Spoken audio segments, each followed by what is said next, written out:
The gods have many names and many titles. Even the names that we have given them are not their quote-unquote true names or the names they call each other, as that is something we can never know. Even the words gods, divine, and deities are titles that we have given them. They are beings beyond words. Some examples of titles that we have given them are epithets. Hello everyone, I'm your host with the most, Dia, and today we're going to be talking about epithets. Epithets are so fascinating. I love me a good epithet. For those who don't know, what are epithets? Epithets are a characterizing word or a phrase accompanying or occurring in the place of a name of a person or thing, according to Merriam-Webster, or in the Dia definition, in the simple one. Also when it comes to deities, it's just like another title, term, anything like that describing them, or a part of their worship, or again just a general title. Technically, deity names are also epithets, hence why some deities have multiple. Demeter was, and I guess maybe still is, commonly called Dio or Demetra, and Aphrodite is also called Cytherea and Cyprian, or Cyprus. Also, I just want to mention this, I think it's cool, Persephone's name is not actually Persephone, that's just a title that she was called, basically an epithet, in place of her actual name, or she was called Kore, her real name, as close to her real name as we can get as humans. It's never known. It was hidden or lost to time. So if you didn't know, that's pretty cool. Names are just one example, like I said, but there are different types of epithets, and not all epithets are unique to each deity, like names. Deities often share epithets. Some common ones are Makar and Makera, happy and blessed, a title that is used on every god basically. Elektrikakos, averter of evil and harm. Agnos, Semnos, Agni, and Semni, all meaning some variation of holy, pure, exalted, etc. Anax, king or lord, and Anasa and Basileia, meaning queen or lady. These are just some examples. In reality, deities tend to share a lot of epithets that are more like general titles like queen, or have to do with protection, averter of evil, and savior, or give words to their godhood, effect, or the effect of their domain, for example, all-powerful. Common titles are used for different reasons. For example, it makes sense to call Hera and Zeus king and queen because what they are, but for Demeter, Apollo, and Artemis, they are called royal titles because of the power of their domain. Also likely has to do with how widespread their worship was. For example, Demeter is called queen among goddesses, Artemis is called queen of all, and Hera also shares this title, but it makes more sense with her domain. And while Apollo isn't technically given a title like this, he's also given titles like he who rules with sweetness and he who holds the world together, which feels very noble to me. Epithets that are unique to certain deities would often describe some parts of their domains. Some examples are Aphrodite Urania, heavenly, and Aphrodite Panthimos, common to all people, Apollo Thotir, giver of the soul, Ares, Athos, insatiable, Artemis, Philomi, Rax, friend of the young, Athena Letis, distributor of war booty, sorry, it's not funny, Demeter, Orithoros, bringer of seasons, Dionysus Manis, mad for women, making women mad, Hephaestus Technotheatos, living in art, Hera, Panto, Genethalos, all generating. But for these epithets, they are self-explanatory and describes parts of their domain. I tried to do less common domains, like Apollo being the giver of the soul. One of my favorite epithets, by the way. Next, unique epithets that aren't about a deity's domain, but are still an important part of them and or in their worship. I'll spare you what I just did. I won't give an example for each, but I will give some of my favorites. Apollo Eos, evoked with a cry of E or Eupeon. Ares Gi Ne Kothionas, feasted by women. Artemis Ime Pasia, she who soothes. And Demeter Ie Rothalis, blooming with holiness, which is my favorite epithet of any deity ever. It's just so beautiful. These epithets were given to show an important part about the deities to their worshippers, like Apollo being evoked with the cry of E, or Artemis soothing worries. Next will be epithets that I don't know why they were given to them. Go off, I guess, or they're just fascinating to me. Aphrodite, Eliko Pharos, she with the fluttering eyelids, or the most boring translation ever, with a quick moving eye or quick glancing. And Kalipigos, she with the beautiful buttocks. Apollo, Dionysos, Theotis, bestower of Dionysus, Dionysus, Colotis, spotted gecko, that's literally the translation, and Refoctonos. And prepare yourself for this one.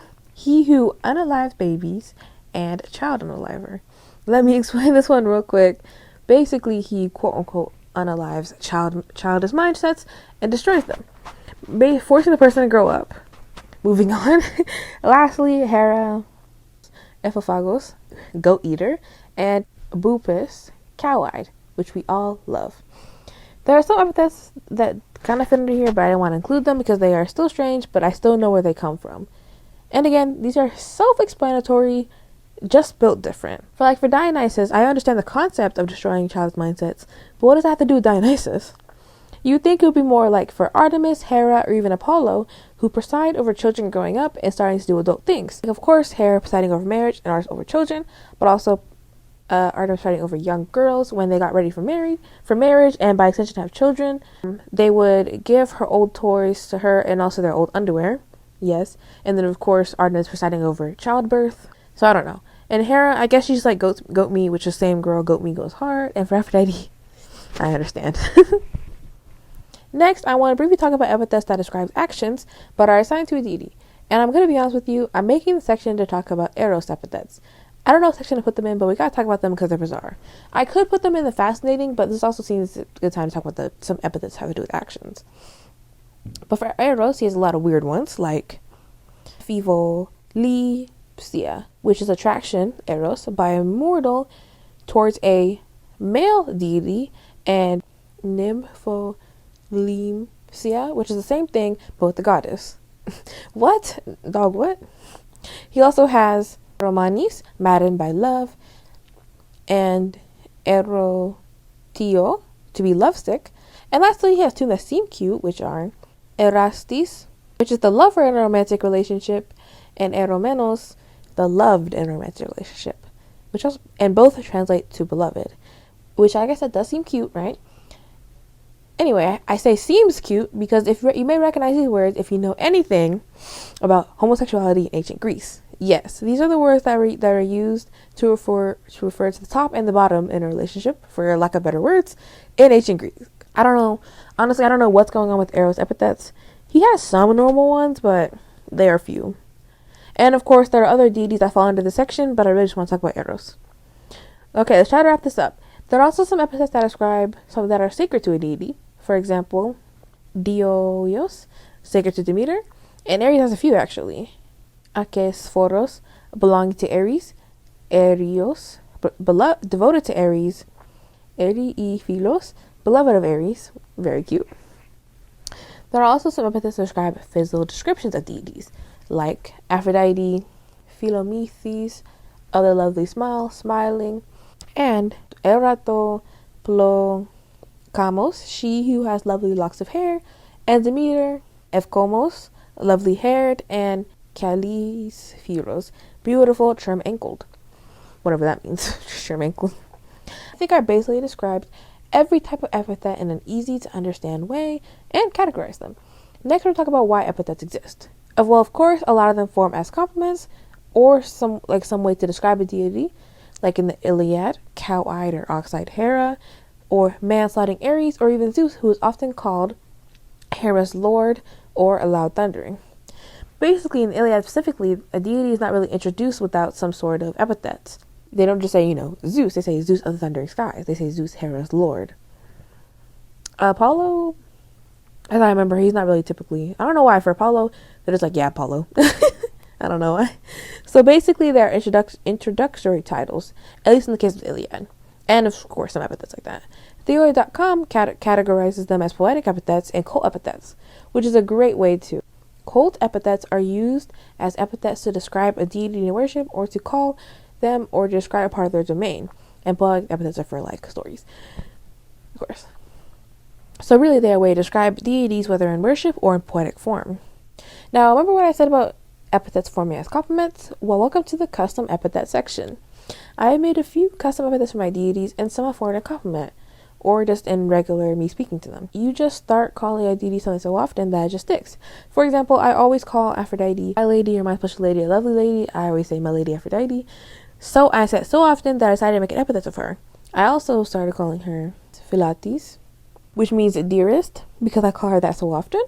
I've only made epithets, I realized in writing this, I only made epithets for two deities, Ares and Aphrodite, because I guess they just inspire me. I also call Aphrodite Stereothes, starry or star-like, because I often call her starry goddess, or somebody says something like with stars on her skin, and Epikios, which means of the earth or living on the ground, because in my eyes, Aphrodite is everywhere, and really, I often say she has the highest power over mortals. So, like, she's of the earth, aka of all the people. Don't worry, I won't turn this into another Aries yap session, but as we know, I'm devoted to Aries, and needless to say, we're very close, so I gave him epithets to reflect that. I often call him mi más amado, Tashimada, or Made sometimes, which means most beloved in Spanish, and I call him God closest to my heart. Some other epithets I've given him are Scopus, one that watches, protector, Stikeos, righteous, observant of duty, Evroko, keeping one's oath, faithful to one's oath, and Ekthekites, which means avenger. Some of these epithets have personal meaning to our relationships, and others are things that I'm just associated with him. So yeah, I recommend everyone make custom epithets. They are very fun. They do not have to be in Greek either, ancient or modern. I chose to make these epithets in ancient Greek because it was fun, to be honest. But I plan on having someone in English. I mean, I technically do. And also have someone in Spanish. Like, I also commonly call my deity querido, querida, queride, which means dear. And of course, más amado is also one that I call them. So yeah, go make those epithets. I will leave some link in the description for where I find my ancient Greek words for these epithets. They don't have everything, obviously.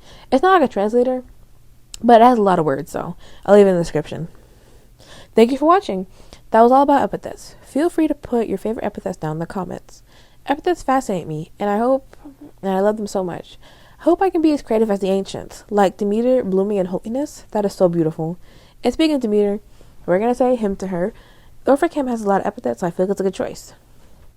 Dio, goddess who is mother to all, spirit of many names, holy Demeter, nurse of youths, giver of wealth, goddess who showers us in riches, nourisher of wheat, giver of all things, who rejoices in peace and exhausting labor. You are there when we sow and heap up the grain when we thresh it.